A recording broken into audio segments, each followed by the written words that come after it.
Oh no.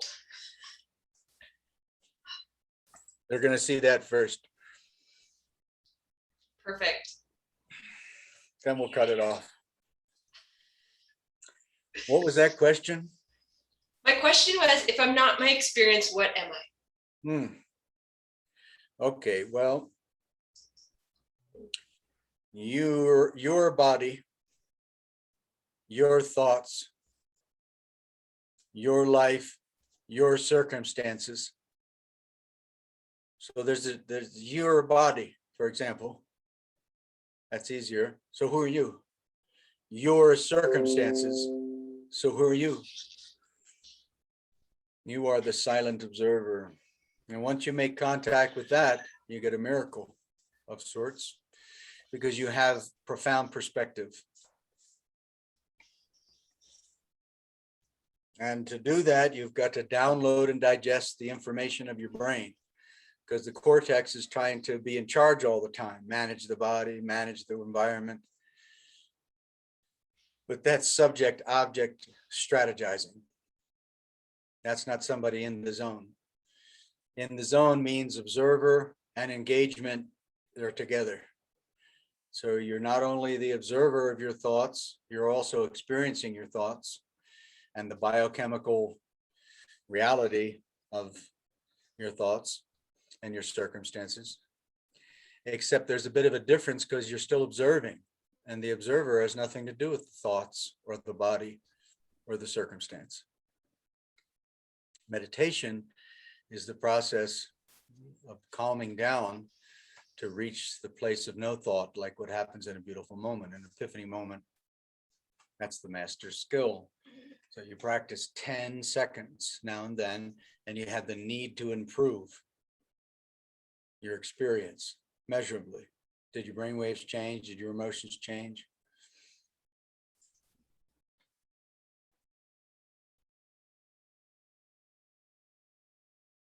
I think what I don't know, I experience, right, is that yes, I need to change.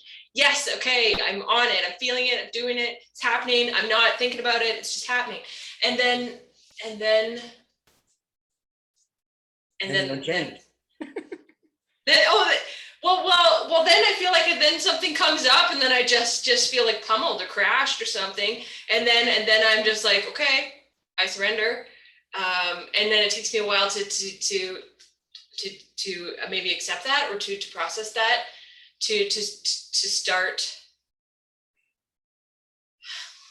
It feels like in the moment, I feel like I'm making progress, but then in the moment where I'm trying to start again, it feels like I'm way further off than I was before, and why bother trying anymore?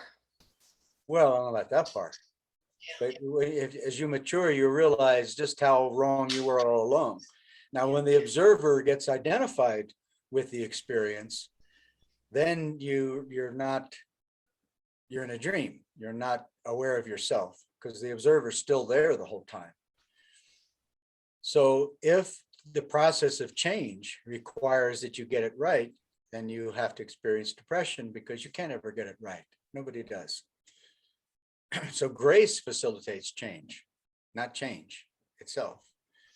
The observer doesn't need to change. The observer is already complete.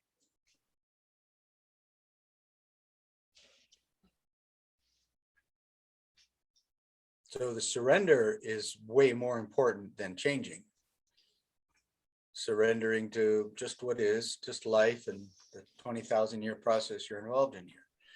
Because you can't see an end point. The human mind is attached and addicted to getting it right to some end point.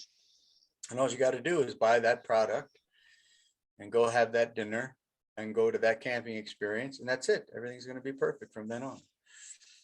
We are in that illusion. That's completion delusion. And that's the whole way the matrix is formed. External solution for personal problem. There is no such thing. Life is a process. You go from an amoeba to a fish to an ape to a human, so forth. And then what else we've got? What's in the future here? You got to get behind the scenes of environment.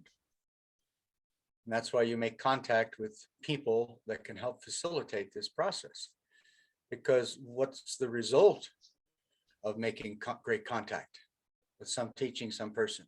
Silence, contentment, satiation. Oh my God, I was in this obsessive worry so long and it was all just a dream because I can't get it right. So why am I attempting that? Doesn't mean you don't try and attempt, but the final state of I'm attempting to get it right is the delusion we live under. You can't get it right as a human being. It doesn't exist. But grace facilitates change, not change itself in and of itself. Because then you're always going to say, did I do it good enough? No, you're never going to do it good enough. You get it right, you get it wrong. You got to be in contact with something greater. What's behind the scenes of environment, the mystery of life, the childhood free spirit. That's what allows you to change your neurology, to change the shape of your face, the shape of your body, how you listen, how you speak. You've got to develop so much power that you can actually transfigure yourself. Now, how much can you become perfect? How much, that's kind of an infinite proposition. If you have a great night's sleep, your whole mind and body and facial shape, body shape, it changes. So you want to be on the path of becoming healed, realizing that you can't ever become perfect. Not that you know of, not that I know of. People talk like you can. That's the whole selling point of any self-help program, of any product. Buy it and you'll be done with suffering. So it's that switch from grace to law that allows you to really make change and to have confidence in yourself, because you change so much that you're already approved of from your psychology. Other psychologies don't matter as much anymore because you did it.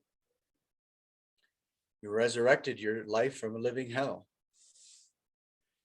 But once you have that experience, that's another cookie in the self-confidence cookie jar that gives you courage to try again. And part of the lesson is you can never get it right. You can never be perfect, no matter what you do, who you are.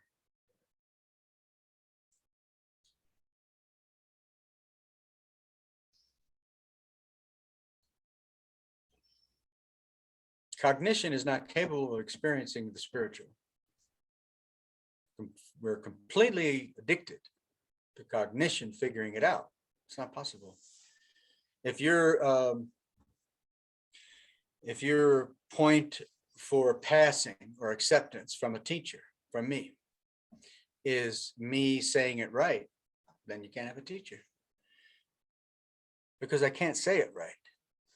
So if your thoughts are like, I've got to get it right, I've got to figure out the perfect knowledge, and he's got to say it right, or the teaching's got to be right to solve my problem, then your mind is in this subject-object strategizing, and it'll never stop. You don't feel embodiment. You got to feel embodiment. That's love. That's the only thing that does that, love.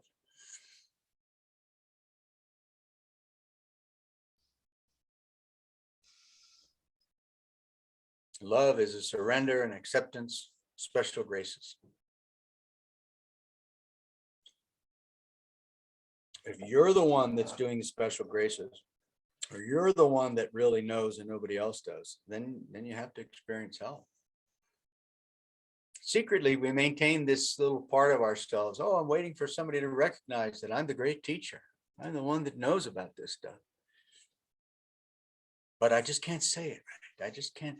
But still, it's me. When are they going to find out and honor me? That's the delusion of the human ego of separatism, trying to be separate from the vast expanse of nature and people. There's a lot of people around here, a lot of nature around here. Where is it? It's right here. So why are we trying to control the universe, subject, object? That's our demonic nature, which causes pain. It's supposed to wake us up to become a little more accepting of others and so forth. So these are the cycles of human evolution. And the magnetic pull of the universe is evolving you. You have no choice. You will be healed at some point in the future. If you can just see that, then you can sweep the floor today, because that's the only thing you're supposed to be doing. Sweep the floor, make the food, pay the bills, be nice, be mean. What do you need to do today? It's just a matter of non-cognitive duty. That's the all of the physical life, to clean up our act, our karma, which is a dream.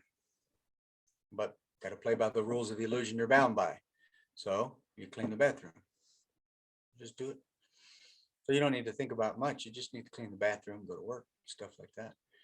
And if you can do all that as part of your spiritual path of personal evolution, then the mystery comes back to you. The power comes back to you from environment, because you're no longer trying to keep it out. You realize that cleaning the bathroom, going to work, listening, failing, succeeding, it's all part of this soup that's being made to heal you.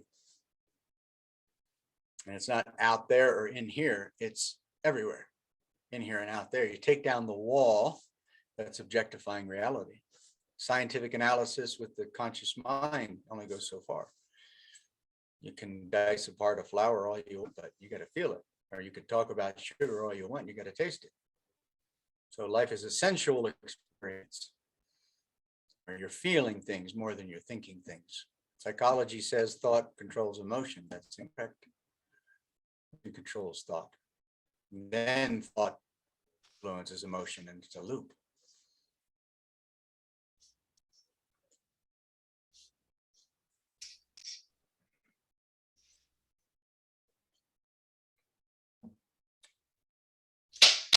The end of knowledge is love.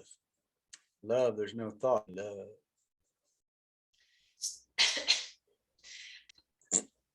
I think that what's frustrating is like there's moments where yeah, that all makes sense, and there's moments where like I get how that feels and I just feel and I don't think, and then there's moments